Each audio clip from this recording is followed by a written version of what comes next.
First time namin pumunta sa Pride Run at hindi namin ine-expect na ganito ito kasaya. Saturday afternoon, around the Scout area, alam namin may Pride Run 2026. Pero pagdating namin sa Tomas Morato, parang isang malaking street festival. 3,500 LGBTQIA+ community members, families, friends, and allies ang nagsama-sama para tumakbo, mag-celebrate at magpakita ng support. Hindi talaga kami kasama kasi hindi kami nakapagpa-register. Ay, ate. Pero ayun, nakikiisa naman kami. So, tayo na.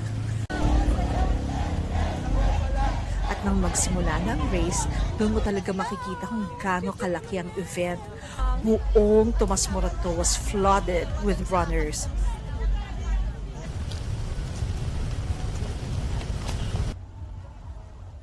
Ang saya rin makita yung effort ng mga participants sa kanilang outfits at costumes.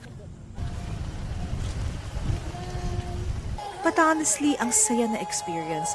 Parang nakisabay ka sa isang malaking celebration ng pride, inclusivity at community. Bonus na lang yung exercise.